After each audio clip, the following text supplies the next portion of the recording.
A picture is nothing but a bridge between the soul of the artist and that of the spectator. Eugene Delacroix. The longer you look at an object, the more abstract it becomes, and, ironically, the more real. Lucian Freud. A poem begins with a lump in the throat, a homesickness or a love sickness. It is a reaching out toward expression, an effort to find fulfillment. A complete poem is one where an emotion has found its thought, and the thought has found words. Robert Frost.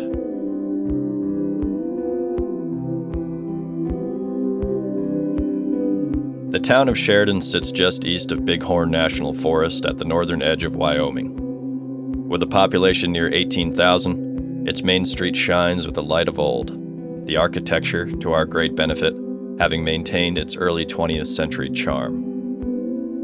Just off that main drag, we have a broad building on Brundage Street, originally the First National Bank of Sheridan, and headquarters for the late Governor John B. Kendrick, a central and important place of work for some of Sheridan's most influential contributors for about 100 years now. Today, up the stairs of this same address on the right, one of those contributors is hard at work, as usual. His name is Tim Lawson. He's an artist, and this is his hometown. I consider myself as one of the luckiest people alive. I play the lottery because I truly believe it's not a matter of if I'm going to win, it's just when. We too should feel lucky, in this case that Tim has chosen his particular line of work in the visual arts. Tim has spent his life drawing and painting, mostly scenes of the American East and West. And besides bartending for a bit in his late teenage years, he never had another job. A reality that has required and invited his objective creativity and resourcefulness along the way. Yeah, I bought my first car for $100 cash and a painting when I was 14 years old. That's awesome. Here we are on the side of the... This lifelong committed pursuit of painting has yielded deserved acclaim, and today Tim's work is on display in all sorts of notable collections, including that of the Portland Museum of Art and the Farnsworth Museum in Maine, the Yale University Art Gallery, Denver Art Museum, National Cowboy and Western Heritage Museum, and more. And the reason I think we're lucky is this. We're only here momentarily in the grand timeline after all, and thanks to the dedication and talent and taste of artists like Tim, the rest of us are shown things more powerful, more nuanced, and more enlivening than perhaps we would have noticed or remembered on our own. The reason I'm especially lucky is that Tim is my uncle, and on a recent visit to him and my aunt and cousins, Tim gave me a tour of Sheridan at dusk. For the tape, we're driving around Sheridan, Wyoming at golden hour. It's beautiful lighting. Yeah, it is.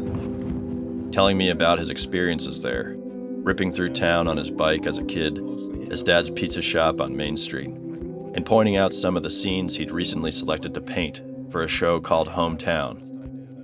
We had the show's catalog with us, and we drove around observing images of Tim's finished paintings against the real-life scenes of inspiration. This piece is kind of a two-part piece. Mm-hmm.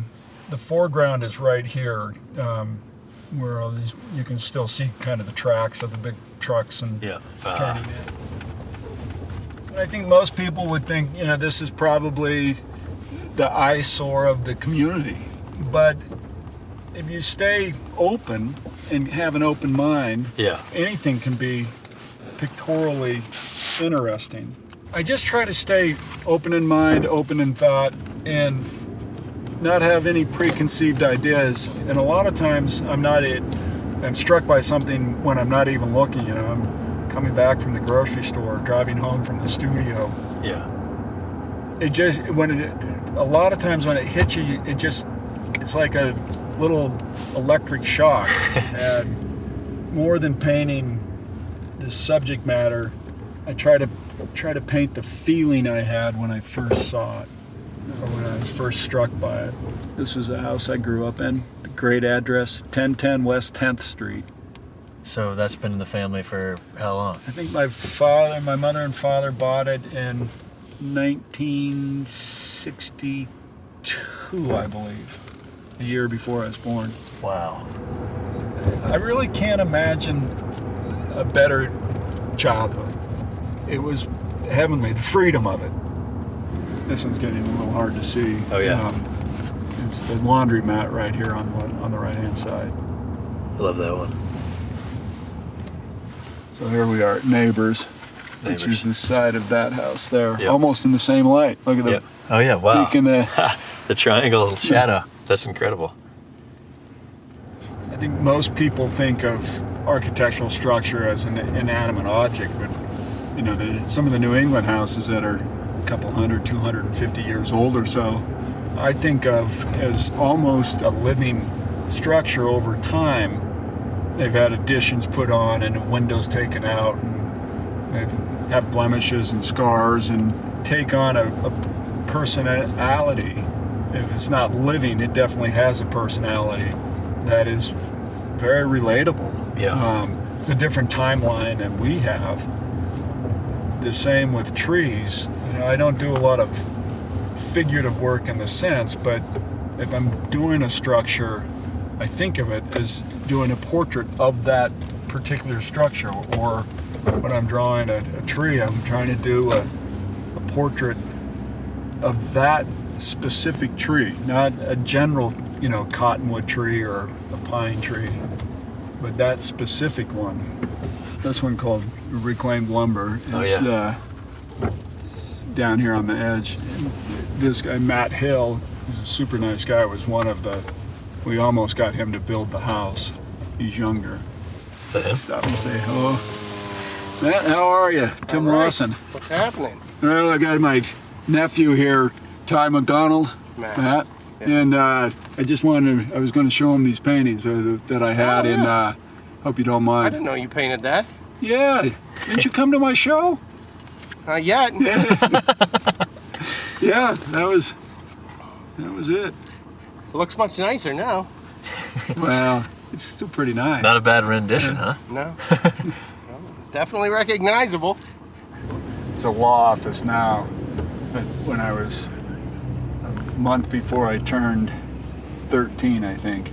14, I was 13. I had my first ever art show right in that little lawn area. Right in this lawn? Yeah. Wow. With my 8th grade art teacher, she invited me to have a 2-person show with her. Just passed away the last year. You know, nobody in my family were involved in the arts. We barely had any books in the house, and without her, I wouldn't be an artist today. No question. It was a classic example of a teacher can drastically alter the course of one's life. Oh my gosh. And you had her throughout middle school? I had her, yeah, 7th and 8th grade. And she was the one that just kind of exposed me to the arts. You know, and that I had, I think 11 or 12, some of the worst paintings, drawings ever created at any point in time. But I was 13 years old, summer before I went into high school, and I thought, wow, this is the cat's meow. Sounds like it gave you a boost and some validation, and that a real artist would include you in her. Yeah, I was extremely honored, and when I look back on it, the work that I did, it's cringingly embarrassing, but it was the best I could do at the time, and it was an honest effort. It's about all you can say positively about it. Yeah, earnest. But she saw something in you, I guess. She didn't ask the other students to do that. I never asked her. Yeah. I'd like to think that she saw enthusiasm, if nothing else. I was sure I was like a dry sponge. I just wanted to soak up everything. Yeah, and from a teacher's perspective, that's probably the dream or the ideal, to have someone who cares. And likewise, from a student's perspective, to have that in a teacher. Yeah. What was her name? Nancy Buning. Tim and I then sat down in the living room of his family's home, his life-size portrayal of a black Angus cow on the wall behind us. and talked more about his work and influences and thoughts on it all. Tim half joking that if he'd wanted to put words to it, he'd have used language, not paint. Over probably the last 10 years, I've always tried to have something in the studio that I've never done before, as a challenge, as a way to sharpen my eye or sharpen my hand-eye coordination, or just for the fun of exploring, experimenting. I think a lot of times in a profession, we kind of get locked in. You have deadlines. You're usually behind in your deadlines, and you get on this treadmill that I think most artists would try to avoid in an ideal world. But reality sets in, and you find yourself at one point or another on that. This is a way that I have no expectations of anything commercial or financial. It's just a way to keep me interested and to hopefully learn something. So at this point in my life, I'm aware and fascinated by the different layers of nature, of this planet we live on, and I think layers of each individual life.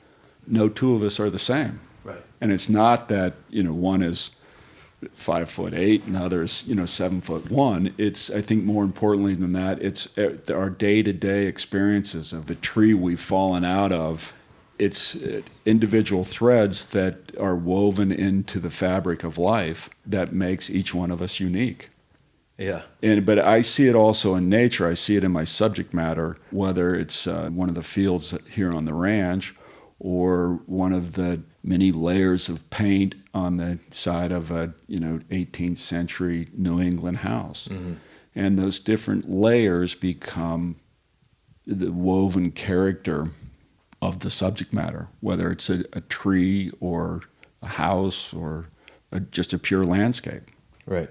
They're all different aspects of art, of painting, painting and drawing, of the visual arts, which is kind of the mother umbrella of it all. Yeah. And everybody, all artists kind of have their own strength and weaknesses, which also makes for, no two paintings really look alike. Yeah. You mentioned Hopper the other day, and I mean, somebody like Hopper or one of my favorite artists, Maynard Dixon, you can see a Dixon and immediately, well before you can read the signature on the painting, and they have a certain strength. Yeah. And there are a lot of people that paint. There are a much smaller percentage of them ever become an artist. And I think that probably applies for all the arts, whether you're a writer, a dancer, a filmmaker. But I'm always intrigued of why people rise.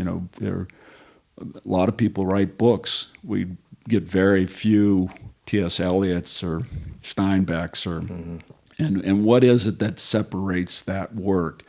I think in thinking about it, one of the key things, it's not the only thing, but one of the key things to me is the creator, the artist, has to put a lot of themselves into it. Delacroix has a great quote that art is nothing more than a bridge between the viewer and the soul of its creator. And I think that the soul is the two words in there that stick out to me are the bridge and the soul of it. So, at this point in my career, what I have found is I still love to travel, but I'm more intrigued, I'm more successful if I can kind of slow down, get off the treadmill of common life and spend time here at the ranch or around the area that I'm in. And a lot of times it's just sitting and observing or going for a slow stroll. And it might be a tree that you've passed every day for the last couple of years, and one day the light, or you'll see a little bird flicker over and catches your attention, and you start to investigate a little bit more visually, psychologically, I guess. And before you know it, something pops in your head and you think, wow, I could try that. Mm-hmm. And sometimes it's a challenge to yourself. Am I able to try to capture that light? We just had a little dusting of snow last night, and regardless of, growing up here in Wyoming, I've seen countless snowstorms or woken up countless times to snow on the ground. I'm always fascinated by how quiet snow is. Yeah. And I have a piece in the studio now that I've been working on for a little over a year. And part of the struggle of it is, to me, the whole painting is about trying to capture that quietness in the final painting. It's a scene of just a neighborhood, kind of common, standard houses. But for me, to try to capture that feeling, or in this particular case, the quietness of snow. Yeah. No, it's fascinating, and I love this topic, and it feels like we keep coming back to it, and it's the thing that I'm most interested in, probably because it's undefinable and it's so mysterious. Yeah. Just like the premise of a soul or a spirit is. Yeah. But we all have it, and some of us have it more distinctly than others for whatever reason. Yeah. And you feel it when you see it in a painting, when you hear it in a song, that sort of undefinable magnetism. Yeah. You have to sort of, quote, know yourself, I think, to even know what you think when you're walking through the field and you say you have that feeling, or you write down what you feel about the snow dusting. Yeah. And so you have to be in touch with yourself, I think, to even know what you're feeling about a thing. Yeah, I think that's definitely true. And I know a lot of my painter friends are older than I am.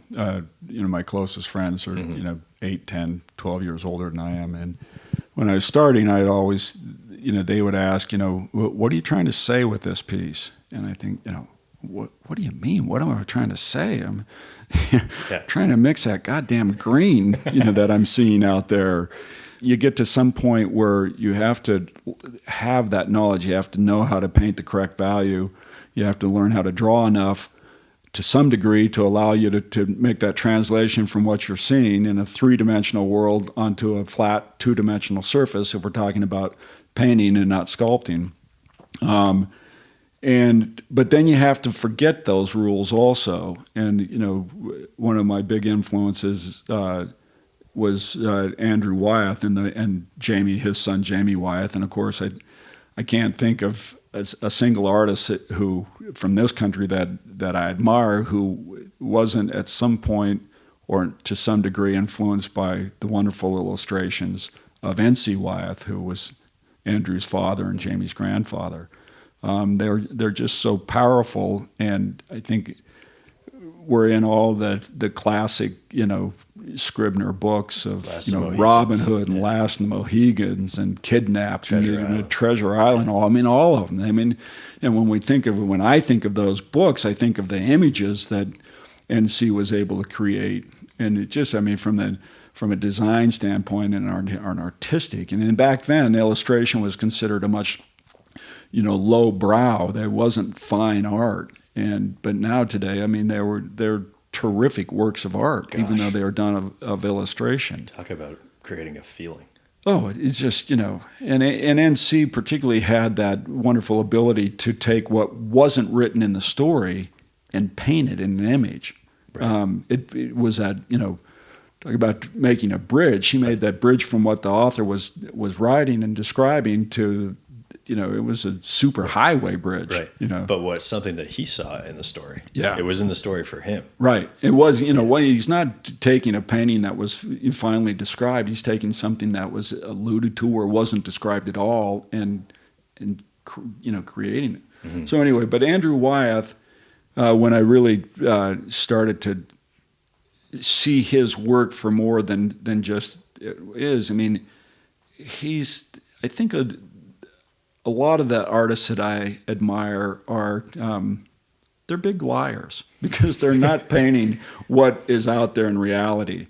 They're taking what they're seeing, filtering it through their eyes, their soul, their life experience and giving us an image that looks real. And Andrew Wyeth is, I think, would be considered a realistic artist. His subject matter is, but what people miss about it is, and he had such wonderful skill of being able to render what he saw to a high degree that we misinterpret that he was painting exactly what he saw. And you really have to kind of look at him a little more in depth to see that he would paint one of those wonderful New England buildings. He would paint the Olson house there in Maine and paint it where it looks exact. Not quite photorealistic, but highly, highly rendered. And then you realize, wait a minute, there's no front door on that piece. Yeah. And it's not a mistake. Yeah. I mean, that's an intentional for whatever. And I don't claim to know why he left that door out, but the magic of it, what makes it go from a painting to a work of art, is that elimination of the front door. Yeah. Or you wonder why you see, so many of them are white clapboard building or a white structure. Why? How does he get that impact, that visual impact? And then you realize, wait a minute, that sunlit ground is painted that's way too dark to be in the sunlight. So he didn't miss that value because he just didn't know it. He's intentionally painting that 3, 4, or 5 values darker than it is in reality, right, to give you that impact, to make that contrast and give that work the strength. To be able to have the tools in your artistic toolbox, to have the ability to manipulate, and that's really what it is. It's a manipulation of the viewer to create the emotion that you have. Right. And so that's back to, I think, what some of my artists that I had grown up with, when they were saying, well, what are you trying to say there? I always thought, you had to have some profound feeling, and I still don't have that. A lot of it's subconscious. Yes. And I think, again, it goes for what separates, so many of the books in a bookstore to the individual few works of art, right, works of literature. Right. Yeah. No, it's an endlessly intriguing idea, because it's the creator who, it seems like, to be effective or memorable, needs to have a distinct level of emotional intelligence and sort of layered sensitivity to life. Yeah. And also, intellectual intelligence as well, and enough to be so attentive to even care, and to want to express it, and then for them to render it, and then for it to find an audience. And the magic, the thing that will never not be interesting to me, is what you've described, or the Delacroix, the bridge, is then you're transmitting that or transferring that to someone who now can see or feel what the creator felt, and maybe now see their own life in a new light. And not to mention just understanding the potentialities of a human soul. As we were talking about N.C. Wyeth, for some reason I had an image of you could have seen him walking down the street, and just thought, oh, there's another guy, a large guy. There's another large guy, and then not think twice. But if you knew what he was capable of, you think, oh, that guy's in touch with something divine. And how fascinating. And maybe everybody in the world has something in them that you can learn about the creator in a way, and see them in a way, because of how they've expressed, how they've experienced life through their work. Yeah. And when along kind of the parallel lines of that, I'm fascinated by, what I am drawn to in a painting. Mm. What draws me to that may be completely opposite of what drew the creator to it. Right. And it goes back to the premise of the conversation that happens between the artist and the recipient, or the engager of the art. Maybe you could say a bit more about that. the other night you were mentioning, you worded it interestingly last night when we were talking about the painting above the fireplace. Yeah. You said a painting isn't just, a painting in a closet is just pigment on a thing. But Yeah. So, I spent a lot of time, over the course of my life, my career, thinking about, what is it that makes certain paintings speak to you? And again, we mentioned that Delacroix quote. I've been fascinated about, and it goes for all the arts.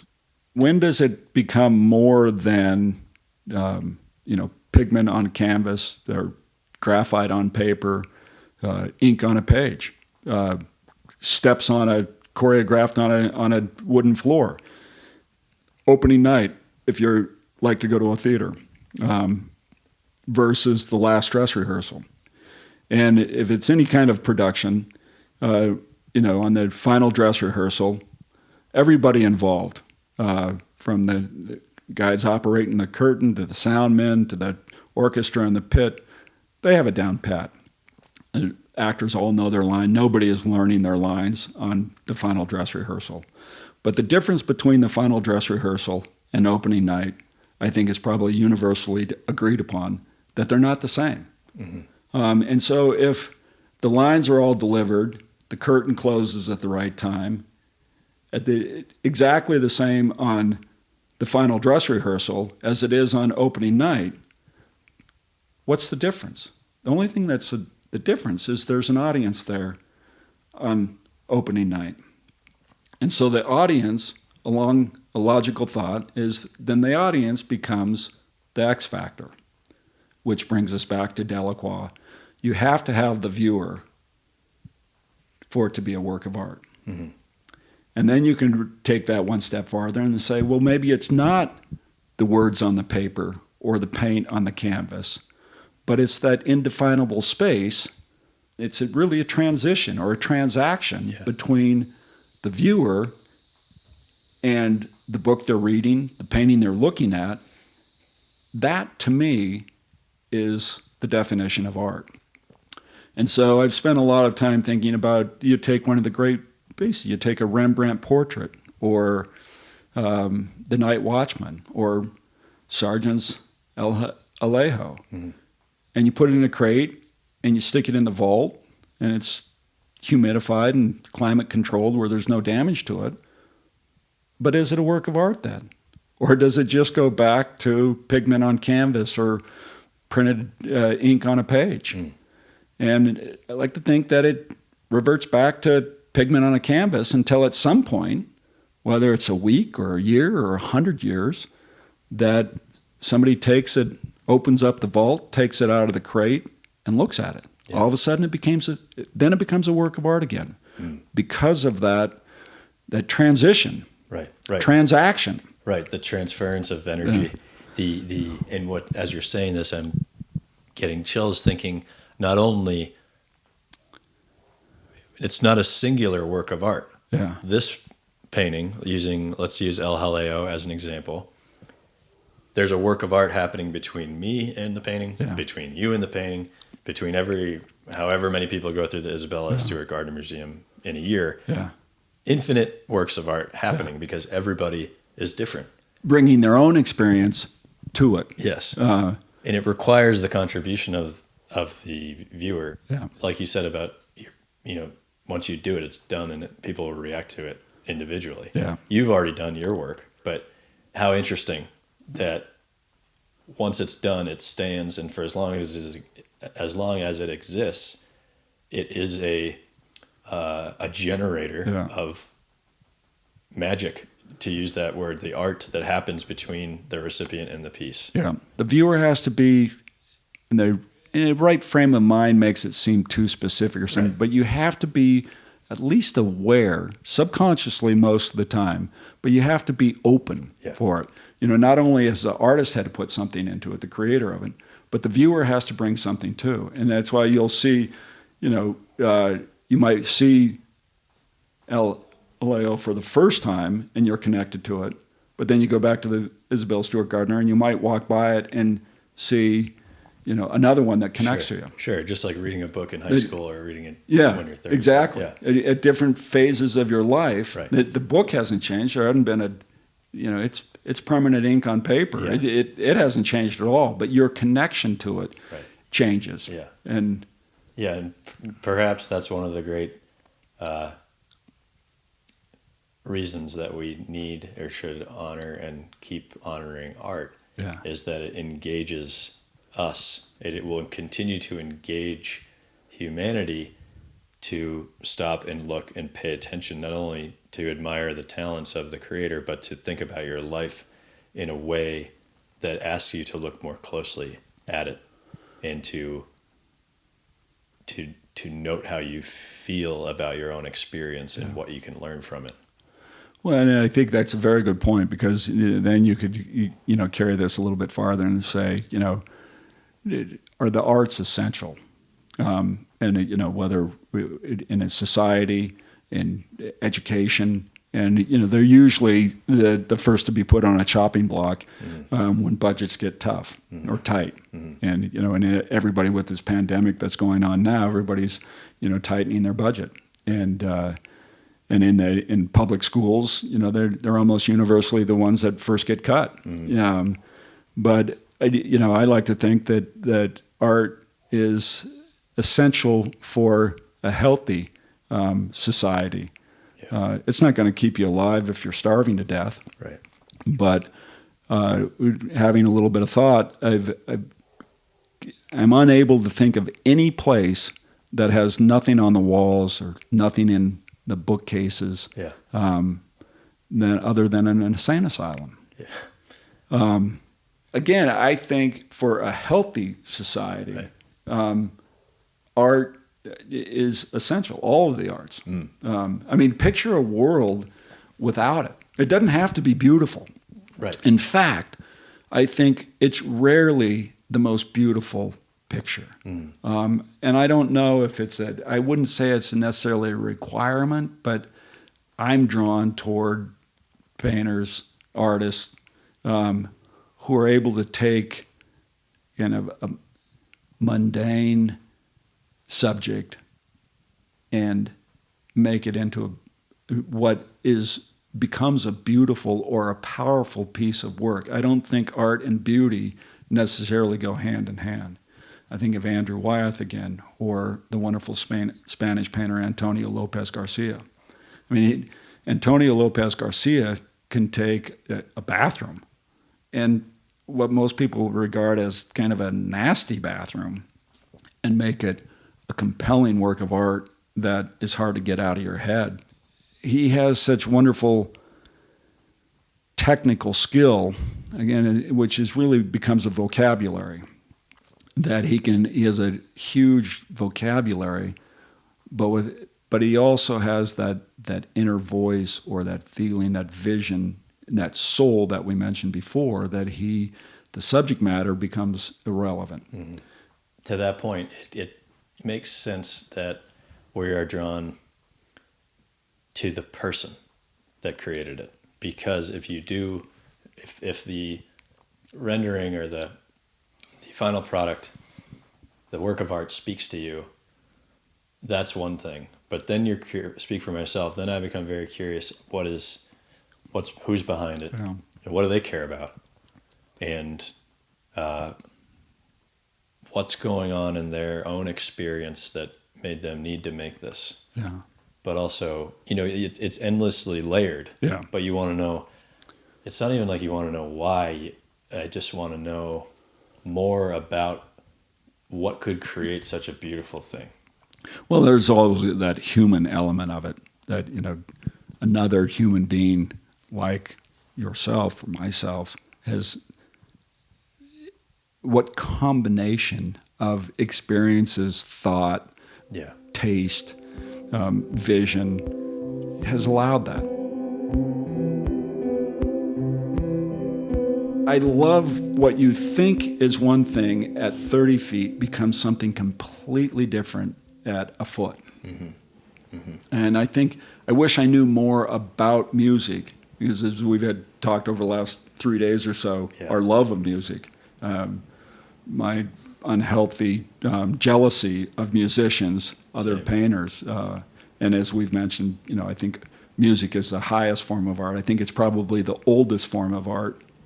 And I say that because, as I mentioned before, I can hear a song that I haven't heard in 40 years, and I know exactly what car I was in, who was sitting next to me, where I was headed. A lot of times I'm inspired by lyrics of songs, even though I'm painting. We drove by the hometown and the Letting the Days Go By, which is, 1980 Talking Heads song. Once in a lifetime. Once in a lifetime. Yeah. And, how did we get here? Yeah. I mean, when I saw, that subject, it just, popped in my head. Yeah. This is not my beautiful house. Yeah. This is not my beautiful wife. Yeah. How did we get here? My God, what have I done? It's a brilliant song. Yeah. I think as a society, we spend far too much time trying to entertain or amuse ourselves. It's got to be fun. It doesn't have to be fun. Yeah. It should be rewarding, which is different. Right. Yeah, you said fun. Fun is overrated. Yeah, I think fun's totally overrated.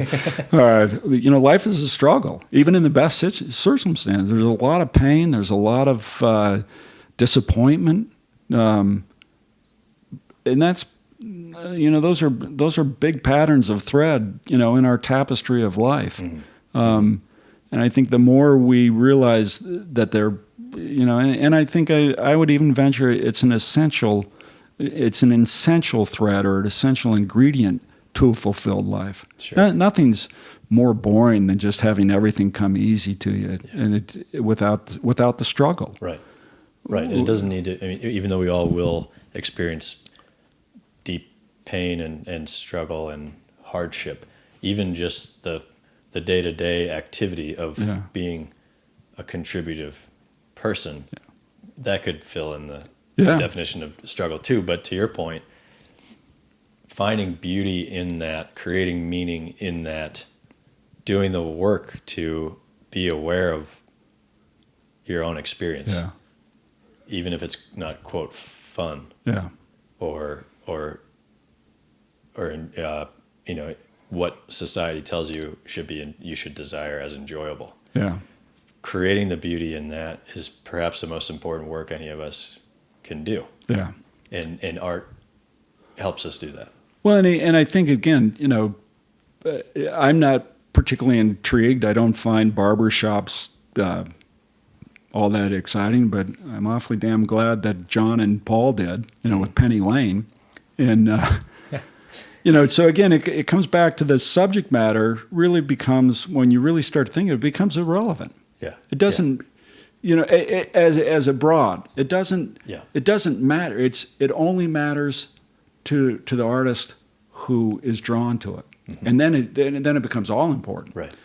And then we all, once that connection has been made between the artist and the subject, we all get a benefit from it, as long as we're open to it. As viewers, as listeners, as readers, if we're not open to it, then it doesn't move us either. So it's a three-part partnership, really. I love the combinations when it kind of jumps from one media or one art to the other, where music can inspire visual art, visual scene might inspire a book, or a song, or a dance.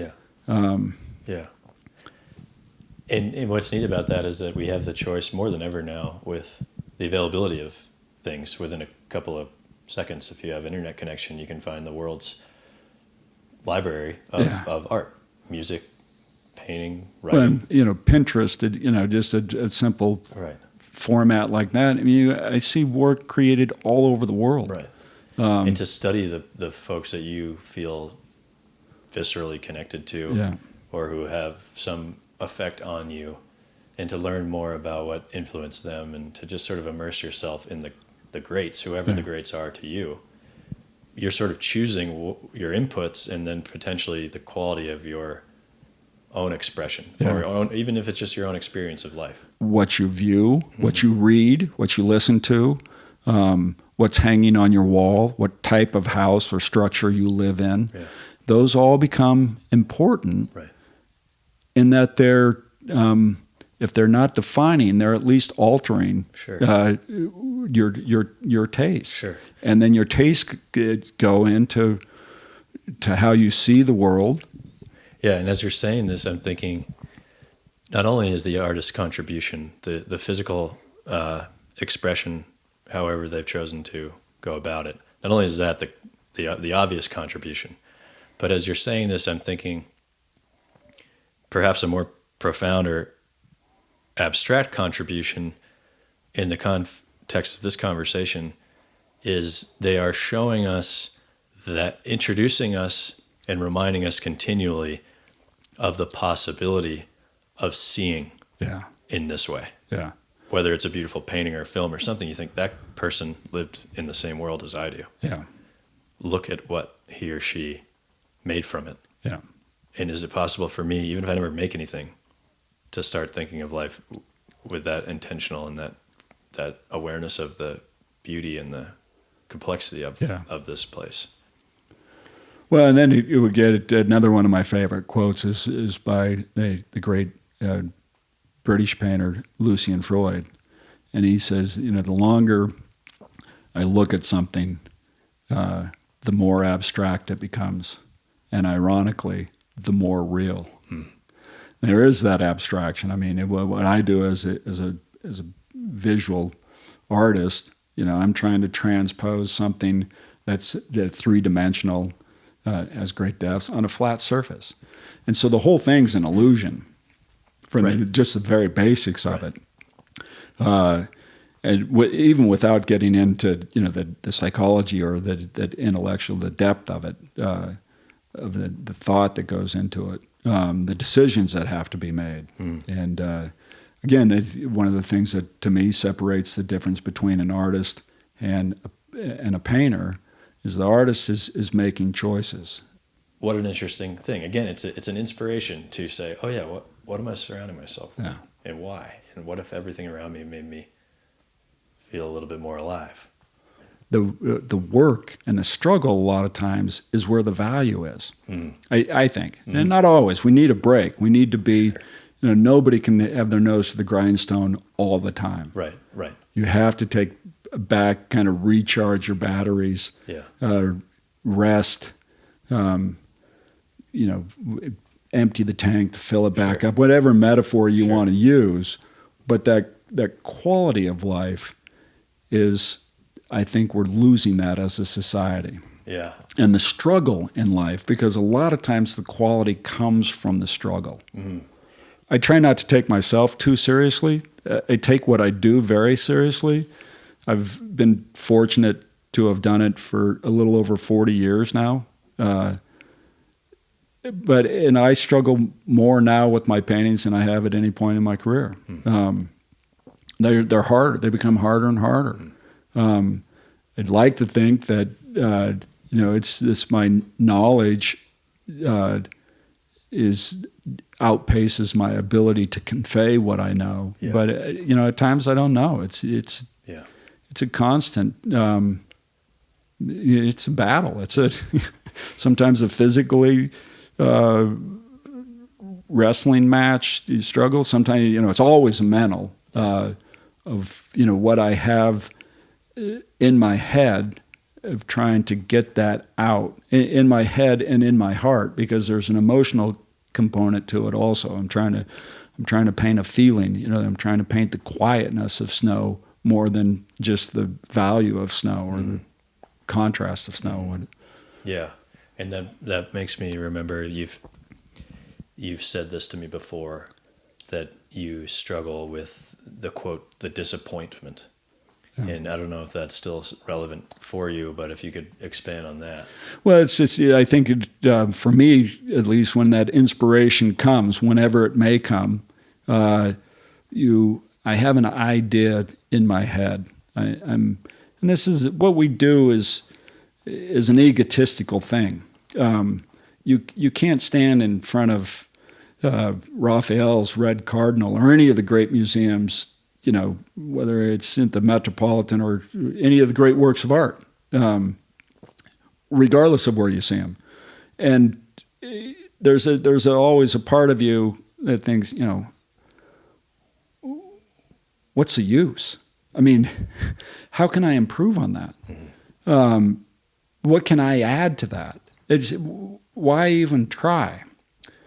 But then there's also, it's really a conflict, because once you see a great work of art, there's always that immediate desire to get right back to the studio and, get to painting, get back to work. Yeah. So it's that conflict of, God, what the hell am I going to say, or what the hell am I going to create that can compare to that? And again, it's timeless. It doesn't matter if it's done in the 17th century or last week. Right. But you have to do it. I mean, you're driven to do it. And it's that struggle. It's almost a necessity. It's like breathing or eating, or drinking, to be healthy. The images in my head, again, they're not necessarily beautiful, but they're concise. What comes out on the canvas or on the paper is always short of my conception of it. And that's the struggle of trying to get what's inside my head, what's inside my heart. And a lot of times it's not like a snap of a photograph or something that's still. It's moving, it's evolving, but at least when I'm working on it, it rarely matches what's inside. And that's the struggle of it to me.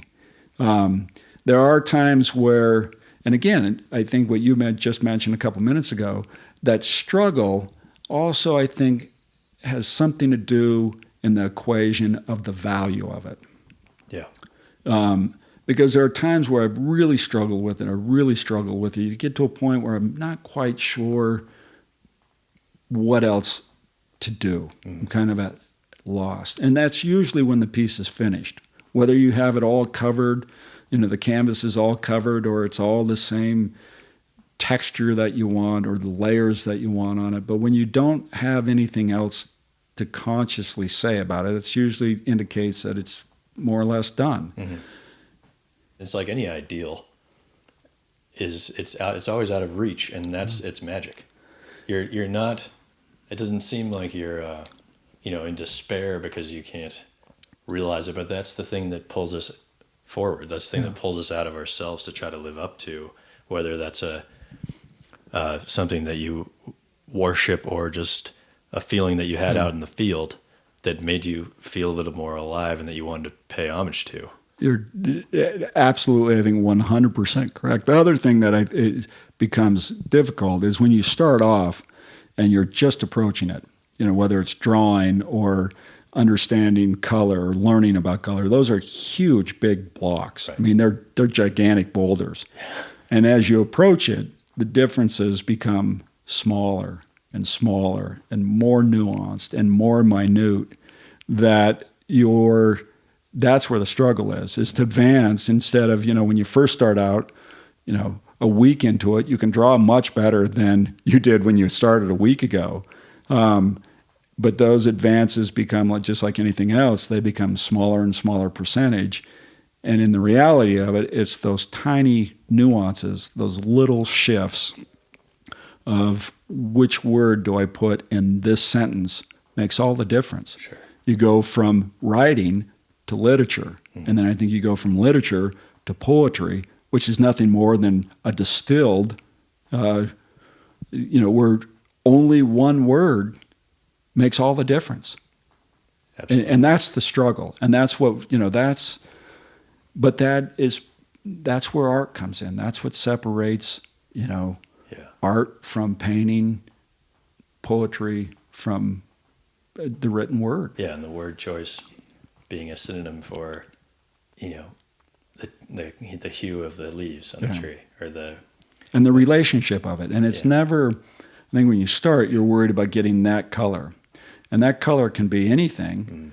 And it can be exactly, I've had students walk out and pick up a blade of grass and bring it back in and match it to the exact thing, which is It's fine to do, but once you put the very next color next to it, it doesn't matter because that relationship is changed and altered. And the composition. Yeah, thank you for calling that out. It is. It's the relationship of the components of the piece, just like the relationship of the artist and the viewer. Yeah.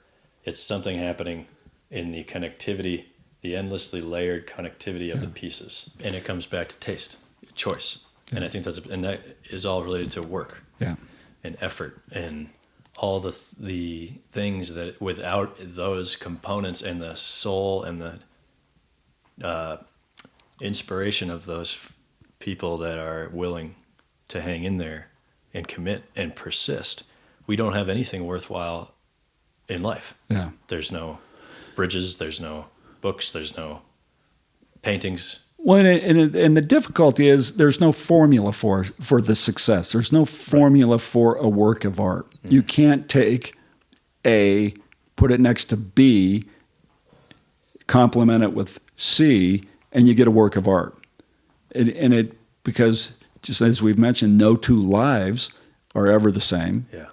You can have identical twins, and they're two different people. Mm-hmm. One falls down, scrapes his knee. It alters the way he feels. Yeah. Yeah. He's a little more cautious with that step, where the one who hasn't scraped his knee might be a little more outgoing. Whatever it is, it's, No concrete formula, and thankfully. Yeah. Because how boring would it be? It's the imperfection, interestingly, in the striving for perfection and the failing, if you can use that word, or disappointment in your vernacular. Again, the struggle. The struggle is the part that makes the work interesting and human and hits home for the viewer or the listener.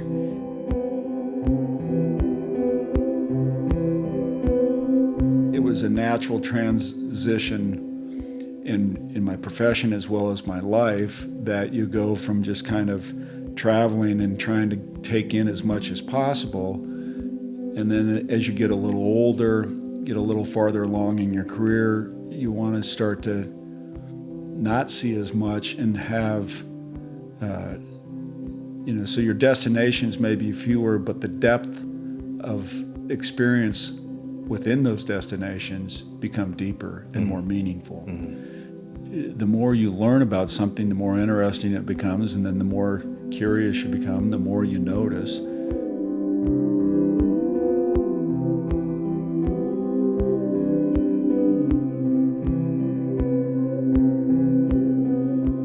In the creative arts, I think there's a misconception that there's this bohemian lifestyle that you just kind of lie around and wait for the divine inspiration to strike you, and then you work frantically and feverishly for a stretch of time, whether that is days or weeks or months, and then you kind of collapse and you are on the fringes of society as a vagabond or a derelict until the inspiration strikes you again. There may be individual cases like that, but it's never been that way for me. It's a job, and there's no shortcuts to it. And that's, I think, probably one of the advice. There's no easy way around it. Mm-hmm. You have to approach it on a daily basis. There are times where, I think an 8 to 5 job would be wonderful. And I'd feel like it would be a part-time job. Mm-hmm. As a visual artist, moments after I open my eyes in the morning, I'm working all the time. If I'm awake, as my kids will attest to, because they think I'm, completely out of it most of the time, but I'm always thinking about something, a relationship between colors or a little nuance and a value shift. And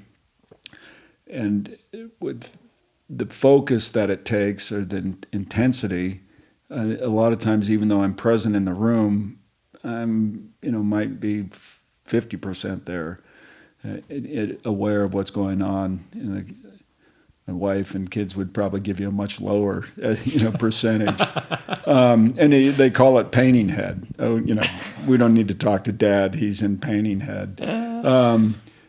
But I think you have to work at it, and there's always that saying that it takes 10,000 hours to become proficient at something. I would say that that's a minimum, and you have to get. If you don't do it every day, I don't know if you can do it every day. There are times you need to step back away from it, but it's definitely not kind of the fantasy version of creativity. Right. And I think most successful artists approach it as a job, and there are a lot of times you're going backwards. Right. You're losing ground, but you still have to approach it. You got to chip away at it, and continue to work at it. That is favorable outlook, I think, for anybody to remember. Is that consistency? And right along those lines, you have to like the work part of it. Right. You can't do it for the money or the fame or the notoriety. Mm-hmm. The attention in the long term, because that doesn't sustain you. Yeah. And on the opposite side of that coin, you can't let a bad review or sale that falls through upset you either. Right. I try not to I'm fortunate to have won several awards, and I try not to get too excited about winning them. So it's really nice if you receive one that's voted on by your peers, Artistic Choice Award or something, or the Artist Award. But even those, I try not to get too excited about, and I try to pay even less attention to anything, negative praise or bad review or bad critique. Yeah. And it's more, for me, it's always been more of an eternal struggle with myself. Thank you, Tim. I think this has been so much fun for me over the last few days, and I've had the great luck and good fortune of having you in my life my whole life. I mean, not technically, but basically, as far back as I can remember, you were involved. And from the second I met you until today, and it'll keep going, it's been nothing but a joy and an inspiration. And I feel like even when I was a kid, you treated me like your peer and like your friend. And I couldn't be luckier to have you in my life and to know about your work, of course, but to know about you as a person. And you set a great example for me. And I think your work, separate story, is your work is incredible gift to humanity. Wow. And I'm no art expert, but I like to think that anyone who sees it will be as awestruck as I am when I see it, and that for generations to come will benefit from your contribution. The joy for me is been here and had this time with you, and to watch you grow as an interviewer, and you're good company. Oh, likewise. You're thoughtful, smart, considerate, and just you add a lot to whatever you do, and it's exciting to watch you. I hope you continue down this path, and because I think you're damn good at it, and it's going to be exciting to see what you do. Yeah, thank you, Tim. Well, let's go have some dinner. Cheers. Cheers. That was great. That was fun. Yeah. That's it for this episode. That was Tim Lawson, painter, artist, wonderful person, Tim Lawson. Check out his work at tallenlawson.com. That's TALLENLAWSON.com. Thank you all for tuning in. Thank you, Tim, for being on the show. Thank you, Dory, my aunt, Tim's wife, for some Fact providing for the introduction. Thank you, Aaron Mason, for the sound editing, and Michael Gundlach for the music. And of course, thank you all for listening. Until next time, be well. This is Ty, your host. Catch you next time on the Jalapeno Podcast.